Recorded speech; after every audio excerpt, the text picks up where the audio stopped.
அமைச்சரா தேர்வு பண்ற தாலி இருக்கிற கூட்டத்தை போய் தலைவனாக்கி மேல உட்கார வச்சிருக்க. உனக்கு வெக்கம் இல்ல?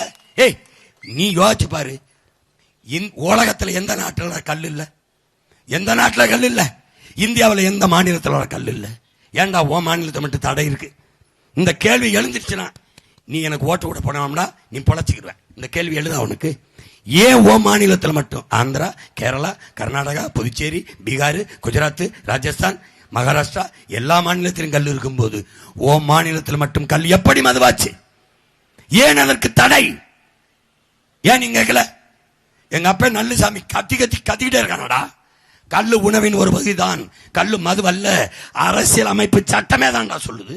அது எப்படா மதுவாச்சு? ஏன் ஓ மண்ணில் மட்டும்? கல் இருந்தா விவசாயி பொழைப்பான். பனை தென்ன உயிரோட இருக்கும். பனை இருந்ததுன்னா நிலத்தடி நீர் மேலோங்கி உயிர் போட இருக்கும். 1000 அடிக்கு கீழே போய் நீர் எடுத்து இப்படி வச்சுக்கிறோம். பனை நிலத்தடி நீரை வற்ற விடாது, நீர் வளமா இருக்கும். பனையை ஒழிக்கணும். ஒரு மரம், இயற்கையில் ஒரு உயிரினம் 840 பயன்பாட்டை மனித உயிருக்கு தருதென்றால் அது ஒரே ஒன்று, பனை மட்டும்தான். 10 பனை மரம் கிணத்தை சுற்றி இருந்தா தண்ணீரை வெத்த விடாதுன்னு அப்பா நம்மாழ்வார் சொல்றாங்க.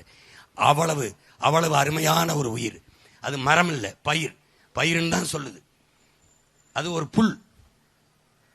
அந்த பனம்பால, தென்னம்பால, ஈச்சம்பால கல்லு மதுன்னு தடை விதிச்சு விட்டு இந்த அயோக்கிய பைய டாஸ்மார்க்கை திறந்து விட்டுருக்காங்கன்னா கல்லு மதுடா, எந்த கலப்படம் இல்லாத தூய பனம்பால், தென்னம்பால், மது.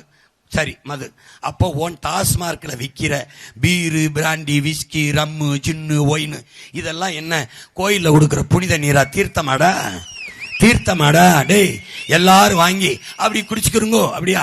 போதையின் பாதையில் செல்லாதீர்கள், உங்கள் அப்பா சொல்லுகிறேன். எந்த அப்பன்டா டாஸ்மார்க் திறந்து வச்சுட்டு வித்துக்கிட்டு இருப்பான்? எந்த அப்ப? எவன்?